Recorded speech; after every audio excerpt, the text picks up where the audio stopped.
LPU ప్లేస్మెంట్ల రికార్డులు సృష్టిస్తోంది. Final year student 2.5 కోట్ల ప్యాకేజ్ పొందుతున్నారు. 1700 మందికి పైగా ఎల్పియు స్టూడెంట్స్ 10 లక్షల నుంచి 2.5 కోట్ల ప్యాకేజెస్ పొందారు. విద్యా విప్లవం ప్రారంభమైంది లవ్లీ ప్రొఫెషనల్ యూనివర్సిటీలో. నమస్కారం. ప్రభుత్వ పాఠశాలలకు వెళ్లే పేద విద్యార్థులకు నాణ్యమైన ఉచిత విద్యతో పాటు ఇంగ్లీష్ మీడియం ఆవశ్యకత 2019 నుంచి 24 వరకు జగన్మోహన్ రెడ్డి గారు విద్యారంగంలో తీసుకొచ్చినటువంటి సంస్కరణలు, ప్రస్తుతం కూటమి ప్రభుత్వం విద్యారంగంలో అమలు చేస్తున్నటువంటి విధానాలు, వీటితో పాటు రాష్ట్రంలో దళితులపై జరుగుతున్న దాడులు, రాజకీయ హత్యలు, అలాగే సంక్షేమాలు, సూపర్ 6 అంటూ హామీలు ఇచ్చి ఎన్నికలైన తరువాత వీటిని అమలు చేయకపోవటం, ప్రజలు పడేటటువంటి ఆర్థిక ఇబ్బందులు, వీటన్నిటిపైన మనతో మాట్లాడడానికి ప్రొఫెసర్ కంచె అయ్యలయ్య గారు మనతో ఉన్నారు. నమస్కారం సార్. నమస్తే ఈశ్వర్. సార్, ఇంగ్లీష్ మీడియం ఆవశ్యకత గురించి మీరు అనేక సందర్భాల్లో చెప్పారు. 2019-24 మధ్యలో జగన్మోహన్ రెడ్డి గారు ప్రభుత్వ పాఠశాలల్లో కొన్ని విప్లవాత్మక సంస్కరణలు తీసుకొచ్చారు. అందులో ఇంగ్లీష్ మీడియం ఒకటి, సిబిఎస్ఈ ఒకటి, పిల్లలకి ట్యాబ్స్ ఇచ్చారు, టోఫెల్ శిక్షణ ఇచ్చారు. కానీ ఒక్కొక్కటిగా ఈరోజు కనుమరుగైపోతున్నటువంటి పరిస్థితి కనిపిస్తోంది. ఎప్పుడైతే జగన్మోహన్ రెడ్డి గారు అధికారం నుంచి దిగిపోయారో మీరు ఒక భయాన్ని వ్యక్తం చేశారు. ఈ విత్తనము వృక్షం కావాల్సినటువంటి అవసరం ఉంది, ఇప్పుడు విత్తనం నాటాం, మనం మహావృక్షం కావాల్సిన అవసరం ఉందని. కానీ అది అవుతుందా అనేటటువంటి అనుమానం ఈరోజు కలుగుతోంది. ఎందుకంటే సిబిఎస్ఈ తీసేశారు, పిల్లల చేతులకి ట్యాబులు లేవు ఈరోజు, అలాగే టోఫెల్ శిక్షణ లాంటిది ఆపేశారు. ఏంటి ఇవన్నీ? జగన్మోహన్ రెడ్డి అన్ని రంగాల్లో తెచ్చిన మార్పులు ఒకటైతే, స్కూల్ విద్యారంగంలో ఈ దేశంలోనే ఒక విప్లవాత్మక మార్పు ప్రారంభించాడు ఆయన. దాంట్లో ఇంగ్లీష్ మీడియము ప్రభుత్వ రంగ మొత్తం స్కూళ్ళల్లో ప్రవేశపెట్టి ఎల్కేజీ నుంచి 10th క్లాస్ వరకు ఒక స్ట్రీమ్ ఆఫ్ ఎడ్యుకేషన్ని గ్రామీణ ప్రాంతపు ట్రైబల్ ఏరియా దళితవాడల పిల్లలకు అందించాలనే స్కీము, మొత్తం ప్రోగ్రాము ఒక విప్లవాత్మకమైంది. దాన్ని అమల్లో పెట్టడానికి ఆయన పెద్ద ఎత్తున కోర్టుల పోరాటం చేయాల్సి వచ్చింది. టీడీపీ, తర్వాత జనసేన, బీజేపీ, ఇతర ఈవెన్ కమ్యూనిస్టు శక్తులు లాంటి అపోజ్ చేసిన కోర్టుల్లో గెలిచి ఆయన పెట్టాడు. పెట్టిన తర్వాత దాన్ని కాంక్రీట్గా అమలు చేయాలి అంటే స్కూళ్ళల్లో ఇన్ఫ్రాస్ట్రక్చర్ ఉండాలి. అది భారతదేశంలో ప్రజాస్వామ్యం వచ్చిన తర్వాత ఒక్క ఆంధ్రప్రదేశ్ కాదు, తెలంగాణ కాదు, ఎక్కడా లేదని నాడు నేడు ప్రోగ్రాము పెట్టి స్కూల్ ఇన్ఫ్రాస్ట్రక్చర్ పెట్టాడు, ఇన్ఫ్రాస్ట్రక్చర్ని మార్చారు. దాని తర్వాత సరే స్టెప్ బై స్టెప్ దాన్ని ఇంటర్నేషనల్ ఎడ్యుకేషన్కి లింక్ చేయాలి, యూనివర్సిటీకి ఎడ్యుకేషన్కి లింక్ చేయాలి. తర్వాత కేంద్ర ప్రభుత్వము మొత్తము ప్రభుత్వ స్కూళ్ళల్లో సైనిక స్కూల్ కావచ్చు, లేదా ప్రైవేట్లో పెద్ద ఎత్తున ఈ ప్రైవేట్ రంగం వాళ్ళ దగ్గర ఆంధ్రాలోనే ఈ చంద్రబాబు నాయుడు చుట్టూన్న ప్రైవేట్ రంగం వాళ్ళు నడుపుతున్నట్లు 11th and 12th గ్రామీణ ప్రాంతంలో కూడా ఇంటర్మీడియట్కి బదులు పెట్టాలని సిబిఎస్ఈ ఫార్మాట్. సిబిఎస్ఈతో రెండు గొప్ప ప్రయోజనాలు ఉండే. ఒకటి, ఇంటర్మీడియట్ ఎత్తేయడం. ఇంటర్మీడియట్ ఎత్తేస్తే చంద్రబాబు చుట్టూ ఉన్న ప్రైవేట్ సెక్టార్ విద్యారంగంలో 50% ఎగిరిపోయేది. అంటే ప్రైవేట్ రంగం పెద్ద ఎత్తున విద్యారంగంలో ఉన్నది ఇంటర్మీడియట్లో వల్లనే, జూనియర్ కాలేజెస్, తర్వాత డిగ్రీలు, తర్వాత ఇంజనీరింగ్లు, తర్వాత ప్రైవేట్ కోచింగ్లు, ఇదంతా పెద్దది. సో జగన్ స్కీము దాన్ని మొత్తం మార్చే ప్రయత్నంలో సాగడం మొదలైంది. అయిన తర్వాత సరే వీళ్ళు అప్పటి నుంచే వ్యతిరేకిస్తున్నారు. జగన్మోహన్ రెడ్డి వీటన్నిటికీ ట్యాబ్లెట్లు ఇవ్వడము పిల్లలకు, తర్వాత అమ్మఒడి దానికి ఏం చేసింది అంటే బీద పిల్లలకు కూలీకి తీసుకుపోయి సంపాదించుకొని పిల్లల ద్వారా కుటుంబాలు నడుపుకునే వాళ్ళకు అమ్మఒడి ఆసరా ఇచ్చి సంవత్సరానికి 15,000 ఆయన లింక్ని ఎస్టాబ్లిష్ చేశాడు. స్కూల్ ఇన్ఫ్రాస్ట్రక్చర్ పెంచాడు. ఆడపిల్లలకు టాయిలెట్లు లేకుండా ఒక క్లాస్ రూమ్ అట్మాస్ఫియర్ లేకుండా ఉన్నదాన్ని, అంటే నేను విన్న లెక్కల ప్రకారము 45,000 స్కూళ్ళు ఉంటే దాదాపు 30,000 స్కూళ్ళని మోడర్నైజ్ చేశారు. ఇప్పుడు వాళ్ళు ఆ మోడర్నైజేషన్ ఆపేశారని చెప్తున్నారు. ఈ కూటమి వచ్చింది, బీజేపీ న్యూ ఎడ్యుకేషన్ పాలసీలో 8th వరకు మాతృభాష ఉండాలి ప్రభుత్వ స్కూళ్ళల్లో అని ఒక స్కీమ్ పెట్టింది. కానీ బీజేపీ వచ్చిన తర్వాత పెట్టుబడిదారులు ప్రైవేటు స్కూళ్ళు, భారతదేశంలో ప్రైవేటు యూనివర్సిటీలు 200% పెంచారు. అయితే వాళ్ళు ఏం గమనించారంటే జగన్ మోడలు దేశం మొత్తాన్ని మార్చేస్తుంది. ఇప్పుడు చంద్రబాబు నాయుడు తన పిల్లలు, తన రేపు మనవడు కొడుకు తర్వాత ఇప్పుడు ఆయన కొడుకు ఎడ్యుకేషన్ మినిస్టరు ఈ ఇంగ్లీష్ మీడియం ఆంధ్రప్రదేశ్ మోడల్ని తీసేయాలి అని. కానీ వాళ్ళు గమనించింది ఏంటి అంటే ఏ తెలంగాణ నుంచి ఆంధ్రప్రదేశ్ విడిపోయిందో అది మొదలు జగన్మోహన్ రెడ్డి పెట్టినప్పుడు కేసీఆర్ ఆ మోడల్ ఫాలో కావడాన్ని వ్యతిరేకించాడు. కానీ ఆయన దిగిపోయే 2 సంవత్సరాల ముందు ఇంగ్లీష్ మీడియం ఇక్కడ కూడా వచ్చేసింది. తర్వాత బైలింగ్వల్ బుక్స్ వచ్చినాయి. సో ఏపీని ఒక ఇన్స్పిరేషన్గా తీసుకొని ఇక్కడ ఆ ప్రక్రియ మొదలైంది. కర్ణాటక ఎడ్యుకేషన్ మినిస్టర్ మధు బంగారప్ప నా వ్యాసాలు అవన్నీ చదివి వచ్చాడు నా దగ్గరికి. వచ్చి మేము ఏం చేయాలి, మేము కూడా ఈ కన్నడ మీడియంతో తెలుగు ఇంగ్లీష్ మీడియంతో తటపట అవుతున్నాం అంటే you go and study Andhra medium అని చెప్పేప్పుడు ఆంధ్ర స్కూల్ ఎడ్యుకేషన్. తర్వాత బైలింగ్వల్ బుక్స్ అడాప్ట్ చేశారు, ప్యారలల్ ఇంగ్లీష్ మీడియం పెట్టారు వాళ్ళు ఇప్పుడు. సో ఇప్పుడు వీళ్ళ ఆలోచన ఏంటి అంటే అన్నిటికంటే Jaganmohan Reddy school education model స్కూల్స్ని, ప్రైవేట్ స్కూల్స్ని దెబ్బతీసే విధంగా రీస్ట్రక్చర్ చేయడం అనేది, ప్రైవేట్ సెక్టార్ ఎడ్యుకేషన్ కొలాప్స్ అవుతుంది అనేది చంద్రబాబు నాయుడు మొత్తం టోటల్ ప్లాన్. దాంట్లో భాగంగానే గ్రాడ్యువల్గా సుప్రీంకోర్టు చీఫ్ జస్టిస్తో సహా వెంకయ్య నాయుడు వాళ్ళ మనవరాన్లు తర్వాత అందరూ కూడా ఇంగ్లీష్ మీడియము ఊళ్ళలో చదువుకుంటే మన కూలీలు ఎవరు ఉంటారు అనే ఆలోచనలో ఉన్నారు. ఇంగ్లీష్ వచ్చినోడు కూలీ చేయడు, ఇంగ్లీష్ వచ్చినోడు ప్రపంచంలో ఉద్యోగం చేస్తాడు. అబ్బాయిలు అందుకే వ్యతిరేక. వాళ్ళు స్పష్టంగా చెప్తున్నారు వీళ్ళందరికీ మాదిగ సాకలి మంగలి ఆదివాసీ పిల్లలకి ఇంగ్లీష్ చెప్తే మా భూములలో పనులు ఎవరు చేయాలని వాళ్ళు ఊళ్ళలో చెప్తున్నారు. ఎన్నికలప్పుడు మీకు గుర్తుందో అమెరికా నుంచి వచ్చి ఈ దిక్కుమాలిన వాళ్ళకు ఒక్కొక్కరికి 25,000 పడేస్తే వాళ్ళే ఓట్లు వేస్తారని చెప్పారు. వీళ్ళు ఒక మనుషులేనా అన్నట్లుగా మాట్లాడు. ఇదే ఆలోచన వెంకయ్య నాయుడుది, రమణది, వాళ్ళ చుట్టూ ఉన్న వాళ్ళది ఉన్నది. మన పిల్లలు ఇంగ్లీష్ మీడియంలో ఉండాలి. ఇప్పుడు బీజేపీది ఒకటి ఆలోచించండి, పాకిస్తాన్ ఇండియా యుద్ధం అయిన తర్వాత ప్రతిపక్ష పార్టీల లీడర్లతో ఎంపీల డెలిగేషన్లు ఇంటర్నేషనల్ గ్లోబల్ రీచ్కి పంపారు. ఎవరిని ఎన్నుకున్నారండి? బాగా ఇంగ్లీష్ మాట్లాడే లీడర్లను ఎన్నుకున్నారా లేదా? శశి థరూర్ ఎవరు? శశి థరూర్కి ఇంగ్లీష్ తప్ప ఏం రాదు.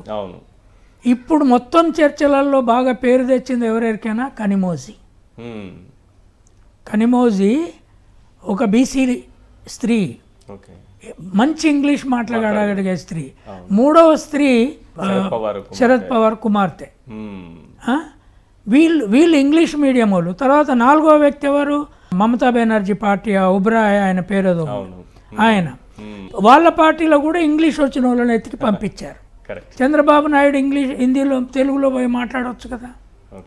ఏమన్నా ఇంగ్లీష్ టీవీలు ఇంటర్వ్యూ కంటేనేమో నువ్వు నీ కొడుకుని పంపుతావు, రామ్మోహన్ నాయుడుని పంపుతారు. లేకపోతే ఇప్పుడు మొన్న దీన్ని జగన్మోహన్ రెడ్డి ఆయన అవసరాల కోసమా ప్లాన్ తోట అండర్స్టాండింగ్ తోట విప్లవం తెస్తే ఇప్పుడు వీళ్ళు సిబిఎస్ఈ తీసేశారు, తర్వాత ట్యాబులు తీసేశారు, తర్వాత బైజు గీజు వద్దంటున్నావు. కానీ సిబిఎస్ఈ నువ్వు అక్కడ తీసేసినవి, సెంట్రల్ గవర్నమెంట్ స్కూల్స్ అక్కడ నడుస్తున్నాయి, సిబిఎస్ఈ తీసేసినవా? విజయవాడలో, వైజాగ్లో, ఎన్ని సిబిఎస్ నడుపుతున్న ప్రైవేట్ స్కూళ్ళు ఉన్నాయి? తెలుగు సబ్జెక్టు కూడా లేని ప్రైవేట్ స్కూళ్ళు ఎన్ని ఉన్నాయి? అంటే ఇది నేను అనుకుంటా ఇది ఒక కుట్ర, జగన్మోహన్ రెడ్డిని మళ్ళా గెలవనీయకుండా ఉండాలనేది ఒకటి. కానీ ఎస్సీ ఎస్టీ బీసీ పిల్లలందరికీ ఇంగ్లీష్ వస్తే మా పొలాలలో పనేవారు. ట్యాబ్ సార్ ఇది ఎట్లాంటి పరిస్థితి కల్పించిందంటే, పల్లెల్లో ప్రభుత్వ స్కూల్స్కి వెళ్ళే పిల్లలు, చిన్న చిన్న పిల్లలు సాయంత్రం 4-4:30కి ఇంటికి రాగానే తట్టా బుట్ట తీసుకెళ్ళి ఆ పేడ తీయడము, ఇలాంటివి పట్టుకునే చేతులు ట్యాబులు పట్టుకునే స్థాయికి ఎదిగారు సార్ వాళ్ళు. అది ఆ ఆనందం వాళ్ళ కళ్ళలో ఎప్పటికీ చూడలేం మనం. అలాంటిది వాళ్ళకి చేతుల్లో ట్యాబులు ఉంటే వాళ్ళు ఏవో చూస్తున్నారని ఆ ట్యాబుల్లో రామోజీరావు గారు ఈనాడు దినపత్రికలు రాశారు, పిల్లలు చెడిపోతున్నారు ఈ ట్యాబులతో, వాళ్ళ చేతికి ట్యాబులు ఇవ్వకూడదని తల్లిదండ్రులు కోరుతున్నారు అన్నట్టుగా రాసుకోవచ్చు. మరి అట్లయితే వీళ్ళ మనమన్లు మనవరాళ్ళు బంజారా హిల్స్, జూబ్లీ హిల్స్, హైటెక్ సిటీ అక్కడి నుంచి అంతా వాళ్ళే ఉన్నారు కదా, వాళ్ళ పిల్లలకు ట్యాబులు లేవా? ఇక్కడ ఏం చెడిపోతలేరా? శ్రమ గౌరవ పాఠాలు పెట్టాలని నేనే ఆర్గ్యూ చేస్తున్నా. పెండ తీయాలి, నాగలు దున్నాలే, ట్యాబ్ చూడాలి. కరెక్ట్. ఈ ప్రాసెస్ను మీరు మీ పిల్లలకు నేర్పరు.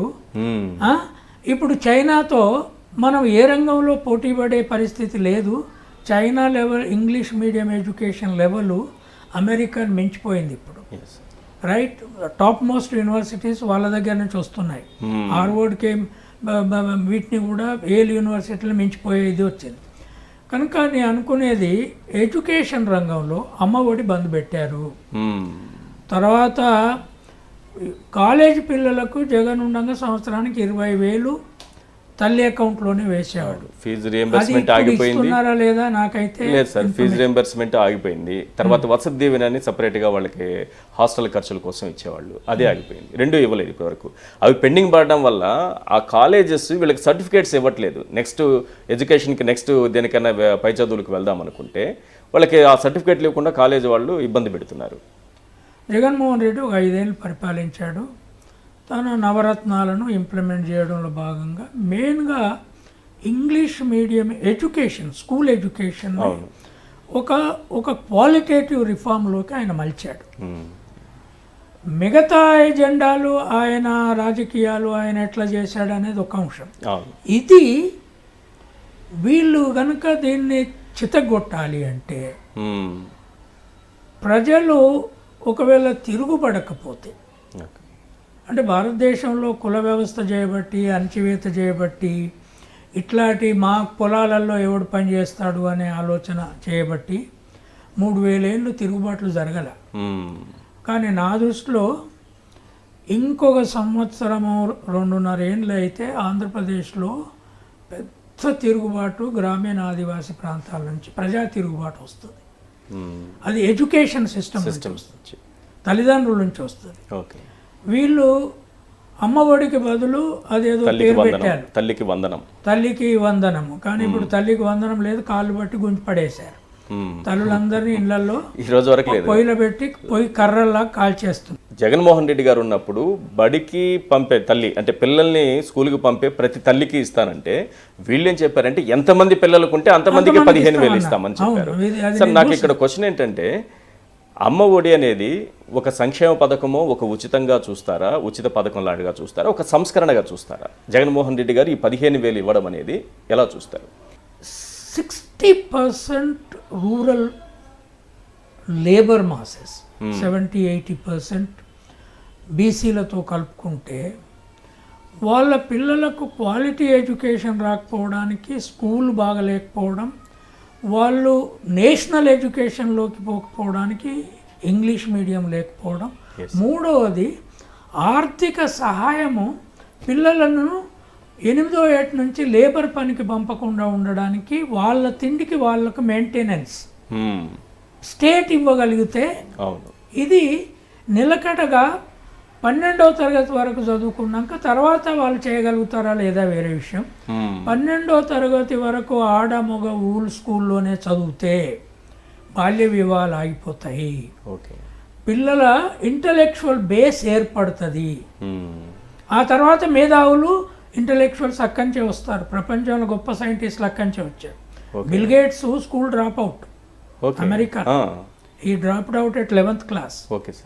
కనుక అంటే ఆయన కూడా అన్నాడు this is a revolutionary idea. Hmm.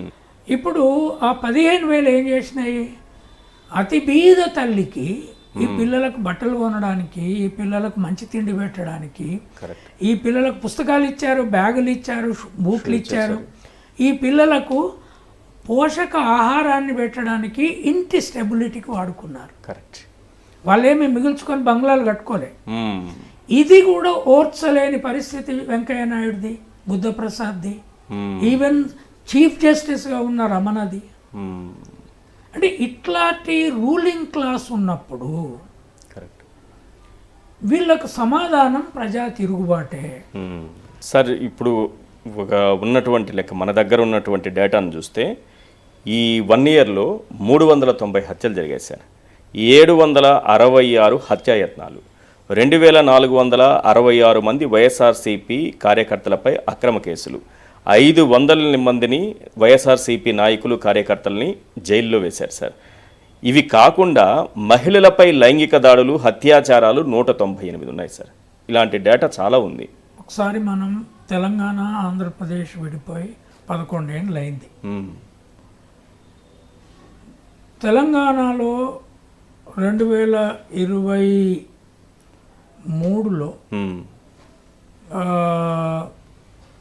BRS ఓడిపోయి కాంగ్రెస్ వచ్చింది. ఇక్కడ ఎన్ని హత్యలు జరిగాయి? వాళ్ళు కూడా ప్రతిపక్ష పార్టీ కదా, కరెక్టే. బీఆర్ఎస్ వాళ్ళు ప్రతిపక్ష పార్టీ. అవును. కానీ ఇప్పటి వరకు చాలా అంశాల మీద కాంగ్రెస్ను, రేవంత్ రెడ్డి ప్రభుత్వాన్ని బీఆర్ఎస్ తిట్టంగా నేను చూసినా కానీ మ్మ్. మా కార్యకర్తల్ని హత్య చేశారు అనగా ఒక్క కేసు కూడా నేను చూడలే. కరెక్ట్. ఇది తెలంగాణ. మ్మ్. అంటే ఆంధ్రప్రదేశ్ తెలంగాణ విడిపోతే ఆంధ్రప్రదేశ్ ఇంత హత్యాకాండ రాజ్యం అయిద్దని నేను అనుకోలే. విడిపోవద్దన్నా నేను. అవును. తెలంగాణలో హత్యలు ఉండవు, ఆంధ్రప్రదేశ్లో ఇట్లా జరుగుతాయని నేను అనుకోలే. కానీ ఇంకా ఆశ్చర్యకరంగా 2 రాష్ట్రాలు విడిపోతే తెలంగాణలో శాంతి భద్రతలు ఉండవు అని చంద్రబాబు లాంటి వాళ్ళు కూడా ప్రచారం చేశారు. కిరణ్ కుమార్ రెడ్డి లాంటి వాళ్ళు వీళ్ళందరూ చెప్పిన చాలా మాటలే కదా. ఇప్పుడు ఇక్కడ నక్సల్ మూవ్మెంట్ వస్తుంది, అన్నీ ఇది వస్తుందని అదే చెప్పిన చేశారు. వాళ్ళు. తర్వాత కర్ణాటకలో బీజేపీ ఓడిపోయి సిద్ధరామయ్య కాంగ్రెస్ గెలిచాడు. అక్కడ ఎన్ని హత్యలు జరిగినాయి? Yes. తర్వాత తమిళనాడులో ఇప్పుడు స్టాలిన్ మొదటి 5 ఏళ్ళు పరిపాలిస్తున్నాడు. అక్కడ ఎన్ని హత్యలు జరిగినాయి?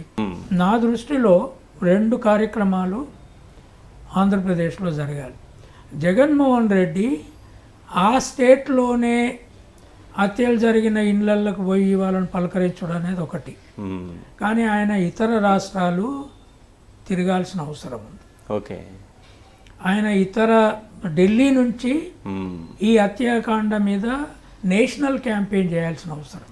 గతంలో చేశారు సార్, మీరు అన్నట్టు చేయాల్సిన అవసరం కూడా ఉంది. రీజనల్ పార్టీలు తమ రీజన్లోనే ఉంటామనుకుంటే ఈ నేషనల్, ఇప్పుడు చంద్రబాబు నాయుడు ఎత్తుగడగా బీజేపీతో పొత్తులోకి వెళ్ళాడు. ఇప్పుడు నేషనల్ పార్టీ వాళ్ళకు అండగా ఉంది, రైట్? ఈ హత్యలను వాళ్ళు హత్యలుగా చూస్తలేరు, రైట్? వాళ్ళు పట్టించుకుంటలేరు. కనుక ఎంతకాలము నువ్వు ఆ లోకల్లోనే చేస్తావు? ఇది మేజర్ సమస్య. ఒకటి కాదు, రేపు ఒక రాజకీయ పార్టీలో సంవత్సరంలో ఒక 300 మంది హత్య ఆ పార్టీకి సంబంధించిన క్యాడరు చేయబడితే పార్టీలు మారిన తర్వాత క్యాడర్లో ఎంత భయం అవుతుంది? స్ట్రక్చర్ ఏమైపోతుంది? ప్రత్యామ్నాయ రాజకీయ పార్టీలు ఎట్లా బతుకుతాయి? So he has to go and meet every public party, he has to address press conferences. దీన్ని నేషనల్ ఇష్యూ చేయకపోతే తప్పకుండా సార్. తర్వాత మీరు చూసే ఉంటారు కొన్ని దృశ్యాలు, అంటే వ్యవస్థలు ఏ రకంగా పనిచేస్తున్నాయని. 2 దళిత యువకులు, ఒక మైనారిటీ యువకుడు, ముగ్గురిని తెనాలిలో 2 సిఐలు పబ్లిక్గా నడి రోడ్డు పైన కాళ్లపైన లాఠీలతో కొట్టినటువంటి విధానం దేశం మొత్తం కూడా ఆశ్చర్యపోయింది సార్. ఏంటి దళితులంటే అంత చిన్న చూపు? వాళ్ళపైన బహిరంగంగా చట్టాన్ని ఉల్లంఘించి, రాజ్యాంగాన్ని ఉల్లంఘించి వీళ్ళే శిక్షలు వేసేయచ్చా పోలీసులే? ఆంధ్రప్రదేశ్ ఒకప్పుడు ఫ్యాక్షనల్ ప్రాంతం, అది స్టేట్గా ఉండింది. తర్వాత పోలీస్ ఆఫీసర్లని కులాల పరిగా విభజించారు. సో ఈ కులాల పరిగా విభజించడం అనేది ఇప్పుడు ఎంత దూరము పోతుంది అంటే, అది ఇప్పుడు అధికారంలో ఉన్న వాళ్ళు ఎవరినన్నా కొట్టాలంటే వాళ్ళ కుల ఆఫీసర్లని ప్రయోగిస్తున్నారు. If this is not going to change, ఇన్స్టిట్యూషన్స్ని పర్సనల్ పగలాగా మార్చారు. ఓకే. ముఖ్యమంత్రికి ఇన్స్టిట్యూషన్కి పగ ఒక్కటే అవుతుంది, ముఖ్యమంత్రికి జగన్మోహన్ రెడ్డి పగ, రైట్? అయితే దీన్ని ఇన్స్టిట్యూషనల్ పగలోకి మార్చారు. ఓకే. జగన్మోహన్ రెడ్డి ఇప్పుడు ఒక స్ట్రాటజిక్ షిఫ్ట్ తీసుకొని ఓకే ఈ మొత్తము కులాల వారీగా హత్యా రాజకీయాలు ఏవైతే ఉన్నాయో, ఈ ఆంధ్రప్రదేశ్ డెమోక్రాటిక్ స్టేట్లో ఇన్ని వందల మంది ఒక సంవత్సరంలో చంపబడితే రేపు వచ్చే 5 ఏళ్ళు ఇంకో 4 ఏళ్ళు ఉన్నాయి, ఎన్ని వందల మంది ఆయన కార్యకర్తలను చంపేస్తారు? అప్పుడు పార్టీ ఎట్లా నిలబడుతుంది?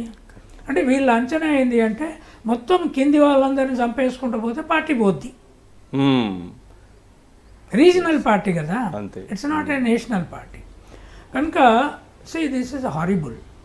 ఈ దళితులను రోడ్ల మీద పెట్టి కొట్టుడు. పోలీసులు అట్లా చట్టాన్ని చేతిలోకి తీసుకోవచ్చు సార్, చట్టాన్ని అమలు చేయమని వాళ్ళకి అధికారాలు ఇచ్చారు కానీ చట్టాన్ని చేతుల్లోకి తీసుకోవడం. ఇప్పుడు ఏమవుతుంది, చట్టాన్ని చేతిలోకి తీసుకొని రోడ్ల మీద కొడుతున్నారు అని వీళ్ళు కేసులు పెడతారు, ఇవి కోర్టుకు పోతాయి, పోలీసులు దాన్ని డైల్యూట్ చేస్తారు, రైట్? సో డైల్యూట్ చేసిన తర్వాత కోర్టులో judge has no power. Is FIR నుంచి మొదలుకొని ఛార్జ్ షీట్ వరకు డైల్యూట్ చేస్తారు.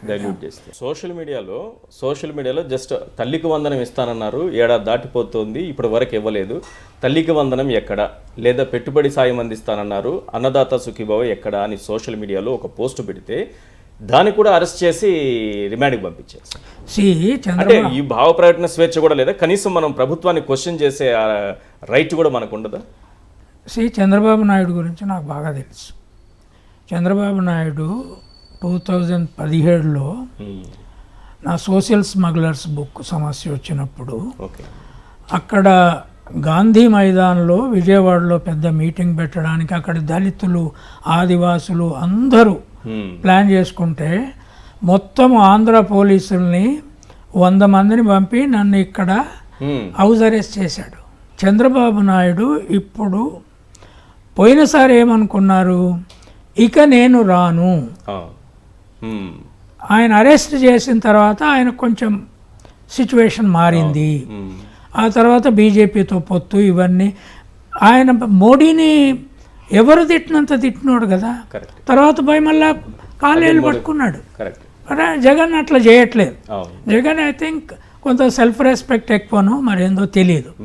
So whatever it is, Chandrababu Naidu will go to any extent to see that Jaganmohan Reddy will not even his party will not survive.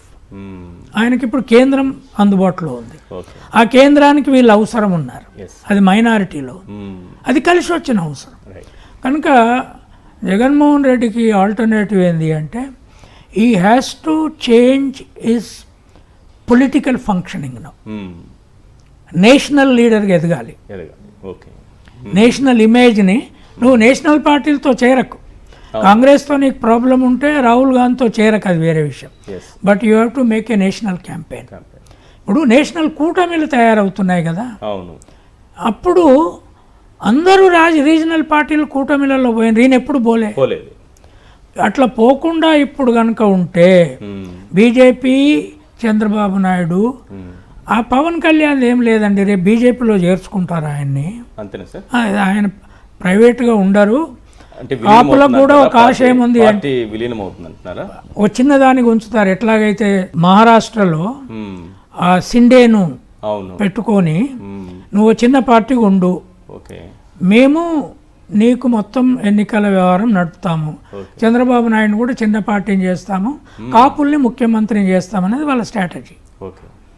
అలా నువ్వు ఉండు, మొత్తం మేమే నడుపుతాం. ఇక సిండే నడిపిండా, రైట్? ఆయనను పెడతారు, మా రామ్ మాధవ్ను ఉప ముఖ్యమంత్రి చేస్తారట, అయిపోయింది కదా. అది ఎత్తుగడ. ఇది చంద్రబాబు నాయుడు కూడా భయం ఉంది.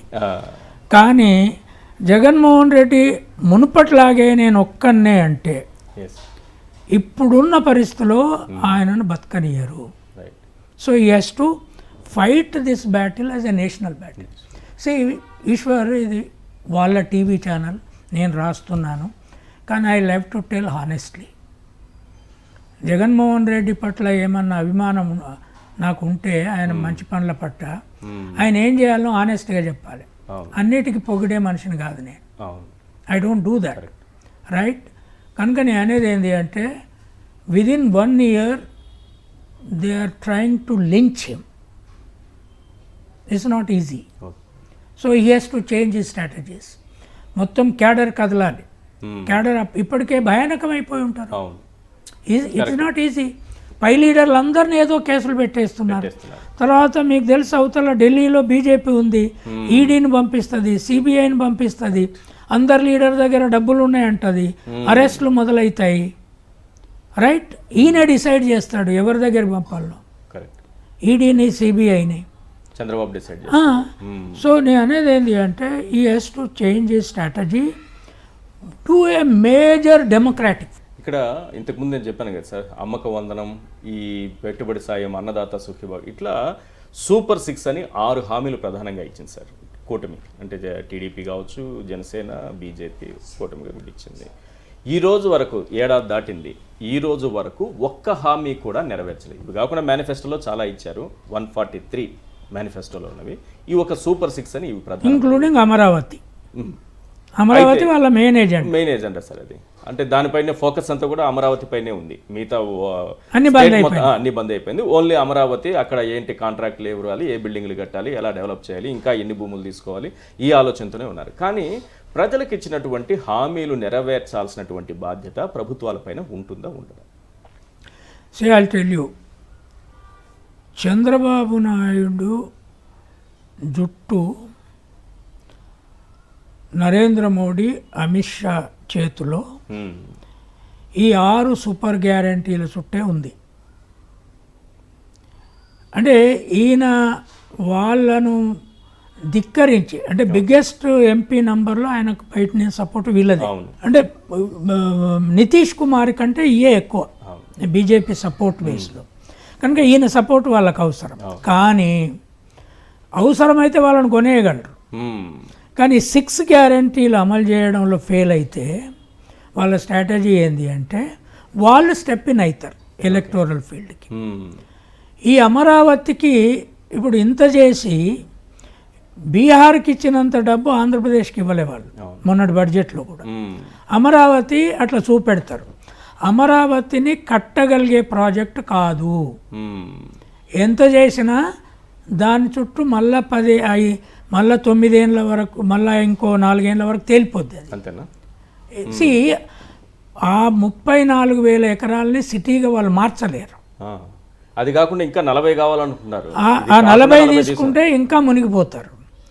దాన్ని సిటీగా మార్చడం అనేది 100 ఏళ్ళకి కానీ సాధ్యం కాదు. అది హైదరాబాద్ లాంటి సిటీ కావాలంటే 100 ఏళ్ళైనా సాధ్యం కాదు. కనుక అది అక్కడ దెబ్బతింటే తెలుసు. పోలవరం ఒకటి వస్తే రావచ్చు, ఎంతో అంతో వాళ్ళు డబ్బు సాయం చేయొచ్చు. కానీ ఈ 6 గ్యారంటీలు ఉన్నాయే, ఇవి మొత్తం ఏది ఇవ్వలేరు వాళ్ళు. ఇవ్వలేరు.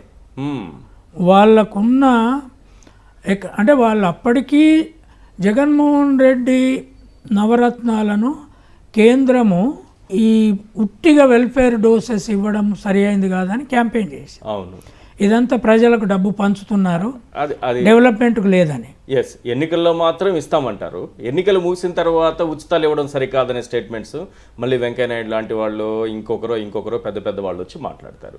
ఎన్నికలకు ముందు రాజకీయ పార్టీలు ఇస్తున్నప్పుడే ఎందుకు క్వశ్చన్ చేయరు వీళ్ళు? నేను ఎన్నికలకు ముందు ఇప్పుడు వాళ్ళ జయప్రకాష్ నారాయణ ఉన్నాడు, అప్పుడు జగన్మోహన్ రెడ్డి నవరత్నాలను బాగా తిట్టేవాడు రోజు. ఇప్పుడు అంతకంటే ఎక్కువ ప్రామిస్ చేశాడు. ఫర్ ఎగ్జాంపుల్ అమ్మఒడిని వీళ్ళు ప్రతి చైల్డ్కు 15,000 ఇస్తామన్నారు తల్లికి. ఆయన ప్రతి కుటుంబానికి ఒక స్కూల్లో ఉన్న పిల్లవాళ్ళ కుటుంబానికి ఇస్తానంటే వీళ్ళు ప్రతి చైల్డ్ కన్నా ఏది ఇస్తలేరు.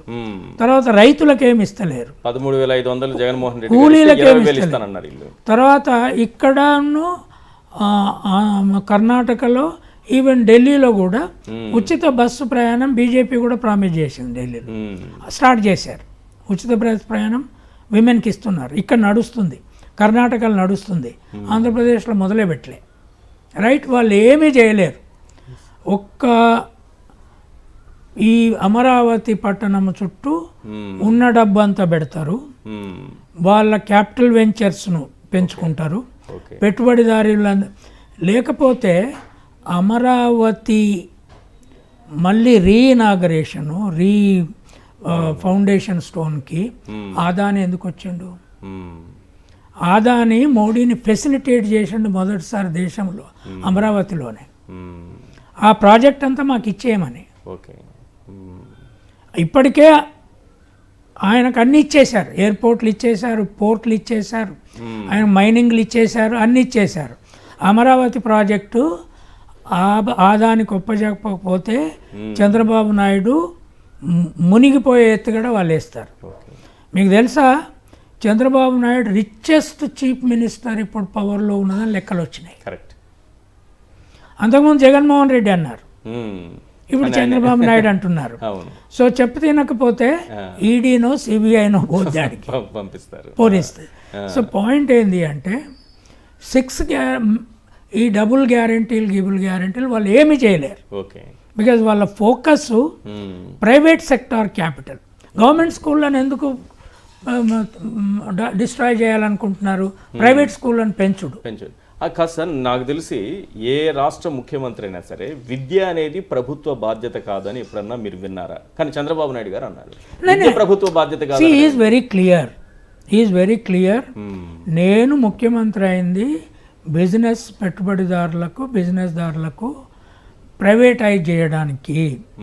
దీనికి బీజేపీ వ్యతిరేకం కాదు. Privatise everything. మెడికల్ కాలేజీలు ఎన్ని కట్టాడు? 17 మెడికల్ కాలేజీల్లో జగన్ 5 స్టార్ట్ అయిపోయాయి సార్. మరో 5 రెడీగా ఉంటే అడ్మిషన్స్ కోసం చంద్రబాబు నాయుడు గారు రాగానే వెంటనే అడ్మిషన్స్ తీసుకోలేదు, మాకు అవసరం లేదని కేంద్రానికి లెటర్ రాశారు. ఇప్పుడు దాన్ని ప్రైవేట్ పరం చేస్తామంటున్నారు. ఆల్రెడీ ప్రైవేట్ పరం చేస్తారు వాళ్ళు. బికాస్ ఢిల్లీ బీజేపీ కూడా ఎడ్యుకేషన్నే కాదు, రైల్వేస్ను కూడా ప్రైవేటైజ్ చేయాలని చూస్తుంది. రైట్. వీళ్ళు అమెరికా మోడల్ అనేది వాళ్ళ ఆలోచన. సార్, మెడికల్ కాలేజీలు అంటే వైద్య విద్య పేద విద్యార్థులకు అందాల్సిన అవసరం ఉందా లేదా? ప్రభుత్వం నిర్వహిస్తే పేదలకు కూడా చదువుకునే అవకాశం వస్తుంది. పైగా ఒక మెడికల్ కాలేజ్ వస్తే దాని చుట్టుపక్కల గ్రామాలకు ఉచితంగా మంచి కార్పొరేట్ వైద్యం అందుతుంది.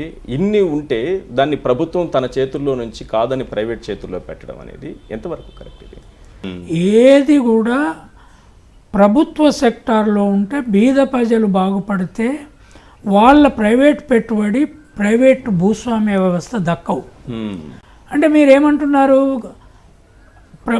పూర్ పీపుల్కి మంచి వైద్యము గ్రామాలలో అందించడానికి ఈ పనికి వస్తాయని, అది వాళ్ళ ఫిలాసఫీకి వ్యతిరేకం కదా. కానీ విద్య వైద్యం అనేది చాలా అంటే ఈ రెండు చాలా కీలకమైనవి కదా. ఈ రెండు ప్రభుత్వం బాధ్యత తీసుకుంటే ఏ రాష్ట్రమైనా ఏ దేశమైనా చాలా మంచి డెవలప్మెంట్ కనిపిస్తుంది. అది లార్జర్ డెమోక్రాటిక్ సెటప్లో యూరోపు, అమెరికా, ముఖ్యంగా యూరోప్ అంతా కూడా hospitals and schools are in government sector, total hospitals.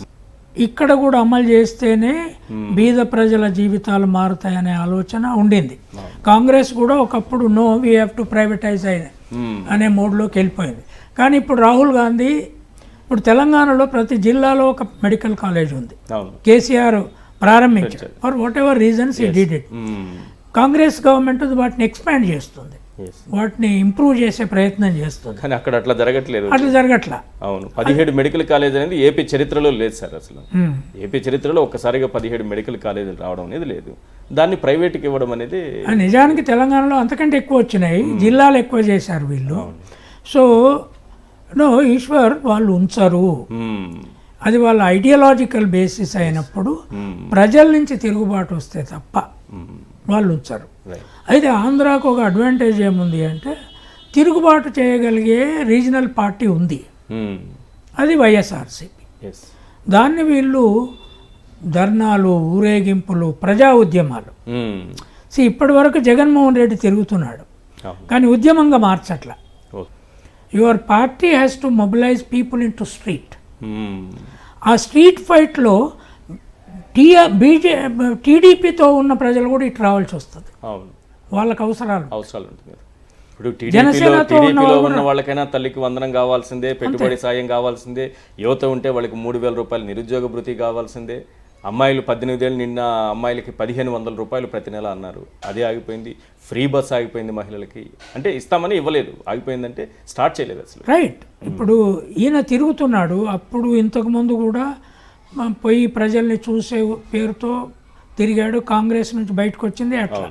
ఇప్పుడు ప్రజా తిరుగుబడి, నీకు నిర్మించబడ్డ పార్టీ ఉంది కదా, ఒకసారి పాలక పార్టీ అయింది కదా, సో ప్రజా చైతన్యాలను రోడ్ల మీదకి తేవాలి, అది డెమోక్రాటిక్గానే. రైట్. ప్రజా ఉద్యమాలను నువ్వు డెమోక్రాటిక్గా మొబిలైజ్ చేయాలి, చేస్తేనే వాళ్ళ 5 ఏళ్లలో ఎస్టాబ్లిష్ చేసిన ఇన్స్టిట్యూషన్లు బతుకుతాయి, లేకపోతే బతకవు. ఎన్నికల ముందు ఇప్పుడు వాళ్ళ స్ట్రాటజీ ఏంది, ఎన్నికల ముందు అమెరికా వాళ్ళని దింపారు, ఆస్ట్రేలియా వాళ్ళని దింపారు, 25,000 ఒక ఓటర్కి ఇచ్చి కొనేసే ప్రక్రియను ఓపెన్గా చెప్పారు, గెలిచారు అట్లా. రైట్. గెలిచి 60% ఓట్లు మాకు వచ్చినాయని చెప్తున్నారు కదా, దాని నుంచి ప్రజల్ని బయటపడేయాలి కదా. ఇప్పుడు ఏం చేసైనా ఎన్నికల ముందు పైసలు ఇచ్చి గెలుస్తాంలే అనుకుంటారు. సో దాని నుంచి ఉద్యమంలోకి మార్చాలి, మారుస్తే తప్ప జగన్మోహన్ రెడ్డి పార్టీని బతకనివ్వరు. అంటే నేను అనేది ఏంది, 2 పనులు ఉన్నాయి ఇప్పుడు.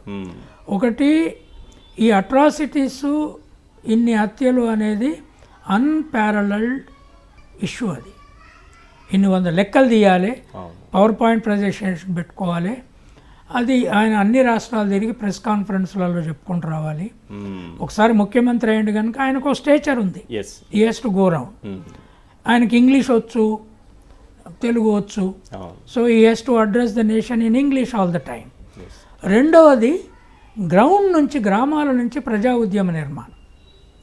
వైఎస్ఆర్సీపీ అభిమానులు ఉన్నారు, సావడానికి సిద్ధపడ్డ అభిమానులు ఉన్నారు అలా. సో వాళ్ళందరినీ మనము ఎక్కువ మందిని సావనిస్తే కూడా మంచిది కాదు, దానికి చెక్ పెట్టాలి. ప్రజా ఉద్యమాలే, జైలు బరో కార్యక్రమం పెట్టమనండి, ప్రజలతో జైలు బరో కార్యక్రమం చేయాలి కదా. బ్రిటిష్ సామ్రాజ్యవాదికానికి వ్యతిరేకంగా గాంధీయన్ మూవ్మెంట్ దేంతో వచ్చింది, జైలు బరో కార్యక్రమాలతో రాలే. ఆంధ్రలో జైలు బరో కార్యక్రమం మొదలు పెట్టండి, ఆల్రెడీ కేసులు పెడుతున్నారు, చంపేస్తున్నారు. సో పార్టీ అప్పుడు యూత్ పొలిటిసైజ్ అవుతారు, కొత్త లీడర్లు ఎదుగుతారు. సో అందుకని I think Jaganmohan Reddy has to start a new fight now. Right sir. అయితే ఈ సంక్షేమాలు ఇవ్వకపోవడం ఒకటైతే, రెండోది అంతకు ముందు ఉన్నటువంటి వ్యవస్థల్ని కూడా రద్దు చేసుకుంటూ వెళ్తున్నారు సార్. అందులో రీసెంట్గా తీసుకున్న నిర్ణయం MDU వెహికల్స్. అవి ఇంటింటికి వెళ్ళి రేషన్ సరుకులు అందించేటటువంటి వాహనాలు, ఆ వాహనాలను పూర్తిగా రద్దు చేశారు. దాదాపు 9,500 వరకు ఉన్నాయి. అందులో 18,000 మంది, అంటే ఒక్కొక్క వాహనానికి 2 ఉంటారు, 18,000 మంది ఉద్యోగులు. అంటే ఏంది, రేషన్ షాపులకు ప్రజలు పోయి క్యూలలో నిలబడి తీసుకుని కాకుండా ఇంటికి చేరేది. Correct sir. ట్రైబల్ ఏరియాస్లలో ముసలిలకు అవసరం ఉంటుందని మీరు అంటే తిరుగుంటారు కాబట్టి అన్ని ప్రాంతాలు మీకు తెలిసి ఉంటుంది ఇంకా బాగా. అంటే ఈ గ్రామ వాలంటీర్లు కాకుండా ఇది ప్రత్యేక వ్యవస్థ ఉండే, ఇది ప్రత్యేక. ఇది తీసేశారా? ఇది తీసేశారు, ఓకే, రద్దు చేస్తూ మొన్నే నిర్ణయం తీసుకున్నారు. మరి ఇప్పుడు జనం 1వ తారీఖు రాగానే జనం మళ్ళీ రేషన్ షాపులకు వెళ్ళాలి. ఆ రేషన్ షాప్ మనకు దగ్గరలో ఉండొచ్చు, మీరు చెప్పినట్టు గిరిజన ప్రాంతాలు అయితే 5-6 కిలోమీటర్ల దూరంలో ఉండొచ్చు. వెళ్ళినప్పుడు ఆ రేషన్ డీలర్ ఓపెన్ చేయొచ్చు, చేయకపోవచ్చు. ముసలి వాళ్ళు ఉంటారు, నడవలేని వాళ్ళు ఉంటారు. ఆ రేషన్ బరువు ఒక 5 కేజీలో 6 కేజీలో ఎంతో అవి తీసుకొని, ఒక 10 కేజీలు తీసుకొని ఇంటి వరకు మోసుకుంటూ వెళ్తున్నటువంటి దృశ్యాలు ఈరోజు రాష్ట్రం మళ్ళీ చూడాల్సినటువంటి పరిస్థితి. దానికి ఒకటే ఒక మందు ఉంది ఈశ్వర్, ఇది మనం ఇట్లా చేస్తున్నారు అని చెప్తే ప్రజలు ప్రాక్టికల్గా రేషన్ ఇంటికి వచ్చింది ఇచ్చిపోయింది చూశారు ఒక 5 ఏళ్ళు. ఇప్పుడు అది మానింది, ఇప్పుడు మళ్ళీ క్యూలో నిలబడుతున్నారు ముసలోళ్ళు, ముడిగోళ్ళు, ఎండలో. ఇప్పుడు దీని మీద కూడా మళ్ళీ దాన్ని రిస్టోర్ చేసే ప్రజా ఉద్యమం, ఇప్పుడు దాన్ని మళ్ళీ వీళ్ళ చేతనే నడిపించే ఉద్యమం మనం నడిపితే మనకేం మేలు జరుగుతుంది అనేది ఉంటుంది. కానీ డెమోక్రసీ అట్లా పనిచేయదు. డెమోక్రసీలో నువ్వు ఒకసారి పెట్టిన దాన్ని తీసేస్తే ప్రజల్ని ఉద్యమంలోకి దింపి రిస్టోర్ చేసినావు అనుకో, క్రెడిట్ నడిపేవాడికి పోదు, క్రెడిట్ రిస్టోర్ చేయించిన వాడికి పోద్ది పాలిటిక్స్లో. కనుక దీని మీద కూడా ఏవైతే జగన్మోహన్ రెడ్డి వైఎస్ఆర్సీపీ నడిపిందో, దాని మీద ప్రజలకు ఇంకా అభిమానం ఇప్పుడు బలంగా ఉందో, వాటి చుట్టూ ఉద్యమాలు నిర్మించాలి. కానీ జగన్మోహన్ రెడ్డి గారి మీద కోపం ఉంటే ఉంది, ఆయన పైన లేకపోతే ఆ పార్టీ నాయకులపైన కేసులు పెట్టడం వేరు. ఆయన తీసుకొచ్చిన వ్యవస్థను రద్దు చేసి ఆయన మీద కోపంతో పేదల మీద దాని ఇంపాక్ట్, దాని ఎఫెక్ట్ ఎంత ఉంది, వాళ్ళు ఎన్ని ఇబ్బందులు పడుతున్నారు, వాళ్ళని ఇబ్బంది పెట్టినట్టు కదా జగన్మోహన్ రెడ్డి గారి వ్యవస్థను రద్దు చేయడం ద్వారా. వాళ్ళ పాలసీ వేరే ఉన్నప్పుడు ప్రజలు ఇబ్బంది పడతారు అనేది కాదు వాళ్ళ ఇది. ఇప్పుడు ఉదాహరణకి స్టీల్ ప్లాంట్ పోరాటమే చూద్దాం. వైజాగ్ది పెద్ద ఎత్తున పోరాటం చేసి ఆనాడు పబ్లిక్ సెక్టార్లో బిగ్గెస్ట్ స్టీల్ ప్లాంట్ తెచ్చుకున్నారు. బీజేపీ మొత్తం ప్రైవేటైజ్ చేసి ఆ ఎంప్లాయీలు తీసేయాలనుకుంటుంది. వాళ్ళంతా ఏమైపోతారనేది ఆలోచన కాదు. దాన్ని రేపు ఆదాని గొప్ప చెప్తే ఆదాని కొంతమంది ఉంచుకుంటాడు, కొంతమంది తీసేస్తాడు, తర్వాత ఏదో ఎడ్యుకేషన్ ముందు ఏదో రాయితీలు ప్రకటిస్తాం. ఇది వాళ్ళ పాలసీ ఆలోచన. మళ్ళీ ప్రజల్ని ఏ ఇన్స్టిట్యూషనల్ స్ట్రక్చర్ని మీరు పెడితే వాళ్ళు తీసేస్తున్నారో దాని చుట్టూ ప్రజా ఉద్యమాల నిర్మాణం జరగాలి, ప్రజా చైతన్యం బిల్డప్ కావాలి. కనుక నేను అనేది ఏంటంటే ఈ మొత్తం మీద వచ్చే 4 ఏళ్లలో ఒక నిర్దిష్టమైన పోరాటం నిర్మిస్తే రాజశేఖర్ రెడ్డిని ఎందుకు ఇప్పటికీ ఎన్టీఆర్ కంటే ఎక్కువ గుర్తుపెట్టుకుంటారు? పాలించింది 5 ఏళ్ళే, కానీ ఆయన ప్రజా ఉద్యమ నిర్మాత. ఎలక్ట్రిసిటీ గురించి ప్రతిపక్ష పార్టీగా ఉండగా పాదయాత్రలో భాగంగా అన్ని పార్టీలను కలుపుకొని ఉద్యమం చేశాడు. చాలా అంశాల మీద ఉద్యమం తీశాడు. ఆయన ఒక పాలకుడే కాదు. కనుక ఇప్పుడు కూడా అదే హిస్టరీ జగన్మోహన్ రెడ్డికి మోడల్ అవుతుంది. ఇతర స్టేట్లతో ఎంగేజ్మెంట్లు పెంచుకొని ఈ has to start a new struggle. Thank you so much sir Ilaiah garu, ఇవాల్టి స్పెషల్ ఇంటర్వ్యూలో థ్యాంక్ యూ వెరీ మచ్. ఇది కంచ ఐలయ్య గారితో స్పెషల్ ఇంటర్వ్యూ. చూస్తూనే ఉండండి సాక్షి టీవీ.